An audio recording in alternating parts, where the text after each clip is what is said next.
Cet homme vient de lâcher une bombe, des révélations 40 fois supérieures à la cassette Mairie, dit-il. Robert Bourgi a effectivement tout balancé, tout ce qu'il sait sur 25 ans de pratiques occultes entre la France et l'Afrique, au cœur desquelles reviennent deux noms, Chirac et Villepin. Il s'est confié au journal du dimanche. Il n'y avait jamais moins de 5 millions de francs, cela pouvait aller jusqu'à 15 millions. Je me souviens de la première remise de fonds en présence de Villepin, l'argent venait du maréchal Mobutu, président du Zaïre, c'était en 1995. Il m'avait confié 10 millions de francs que Jacques Foccart est allé remettre à Chirac. Foccart, l'ex-secrétaire général de l'Élysée du général de Gaulle, chargé des affaires africaines, va tout apprendre à Bourgi, alias M. Chambertin. Il reprendra le flambeau à sa mort. Dominique de Villepin est un ami de longue date. Après l'élection de Jacques Chirac, leurs relations se dégradent, mais les valises d'argent poursuivent leur va-et-vient, notamment lors de la campagne présidentielle de 2002. D'après Bourgi, 5 chefs d'État africains, dont Laurent Gbagbo et Omar Bongo, auraient été très généreux avec Mamadou, le nom de code de Villepin. Pendant des années, des liasses de billets auraient été acheminées, cachées dans des coffres de voitures ou dans des tambours africains, de l'argent qui a circulé sans laisser de traces à l'Élysée.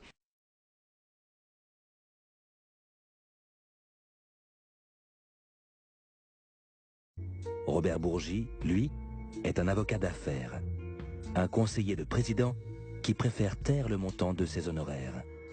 Les présidents Joseph Désiré Mobutu au Zaïre, Omar Bongo au Gabon, Denis Sassou Nguesso au Congo, Laurent Gbagbo en Côte d'Ivoire sont entre autres ses clients. Robert Bourgi, contrairement à Jacques Foccart, ne dicte pas au chef d'État la politique de la France. Il est plutôt, auprès de la présidence française, le messager de ses clients africains. Et ça change tout. Car c'est bien Omar Bongo, un de ses clients, qui a pris le pouvoir sur la politique franco-africaine. Et cet homme est redoutable. Les encouragements qu'Omar Bongo peut donner aux futures élites françaises, à peine sorties de l'ENA, prennent bien souvent un aspect financier. Secret de polichinelle que personne ne veut reconnaître publiquement. Mais il y a plus grave.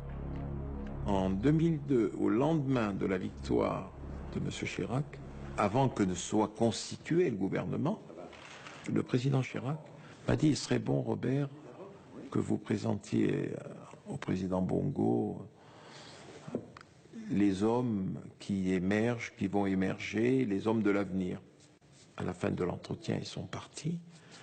Il a pris son papier à lettres, El Hadj Omar Bongo, et il a couché les noms des élus. Et il a plié, il me dit « Tu portes ça à Jacques ». Il y avait 7 noms, et parmi les 7 noms, 5 sont devenus ministres du gouvernement de M. Raffarin. Et ça ne vous choque pas ce pouvoir d'un président africain? Non, ça m'amuse. Franchement, ça m'amuse. Il n'y a jamais eu un seul centime, je vous dis bien, un seul centime venu d'Afrique ou d'ailleurs pour la campagne présidentielle du candidat président Nicolas Sarkozy. Dont acte. Mais le 14 janvier 2007, au congrès UMP d'investiture du candidat Sarkozy, il y avait au premier rang, parmi les contributeurs de la campagne, Pascaline, la fille du président Omar Bongo, qui gère toutes ses participations dans les sociétés commerciales et ses comptes en banque à l'étranger, et Paul Tungui, le ministre des Finances du Gabon. Le 27 septembre 2008, le président Nicolas Sarkozy remerciera Robert Bourgi pour ses bons et loyaux services en lui remettant personnellement la Légion d'honneur à l'Élysée devant entre autres des représentants du Gabon, de la Côte d'Ivoire et du Congo-Brazzaville. Mais il n'y a pas que Robert Bourgi qui est remercié pour service rendu.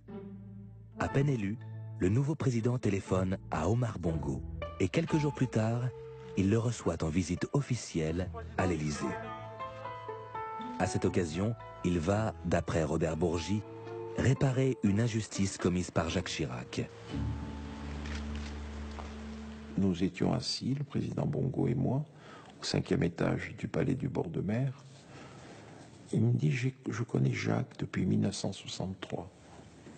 Eh bien, tu vois, fiston, il n'a pas été à la hauteur de notre amitié. Je lui ai dit, papa, comme je l'appelais, pourquoi vous me dites ça? Je vous sens triste, amer. La remise de la dette, chaque fois que je le vois, il me dit, Omar, ne t'inquiète pas, je vais appeler Michel Candessu au FMI, je vais appeler mes amis de la Banque mondiale, tu auras une remise de la dette. Rien.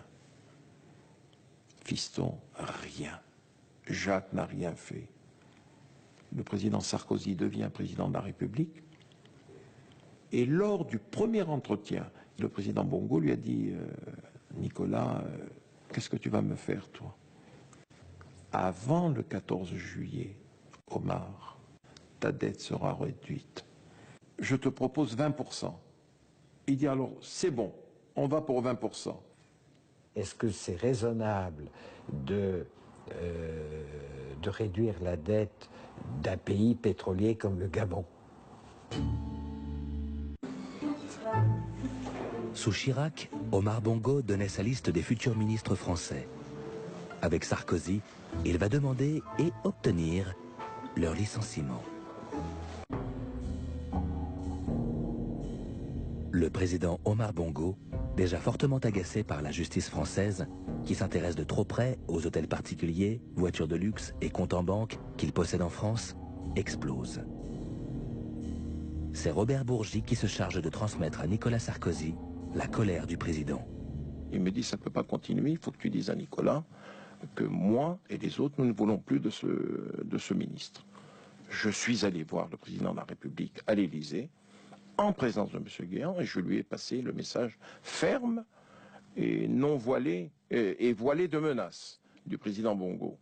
Et il m'a dit, écoute, dis à Omar, comme il l'appelle, et aux autres chefs d'État, que M. Bockel partira bientôt. Il sera remplacé par un de mes amis, et un ami de M. Guéant. Il m'a donné le nom en me demandant de le garder pour moi. Voilà comment... Et il m'a dit aussi, c'est important, ce nouveau ministre prendra ton attache, ne sois pas étonné, et quelque part tu l'initieras à l'Afrique. Bonjour. Le nouveau ministre ira donc faire ses classes chez Omar Bongo, chargé de l'initier, comme dit Robert Bourgi, au secret franco-africain. Ce sera Alain Joyandet, un franc-maçon qui ne connaît rien à l'Afrique, mais qui va porter sans complexe le nouveau discours de la politique franco-africaine.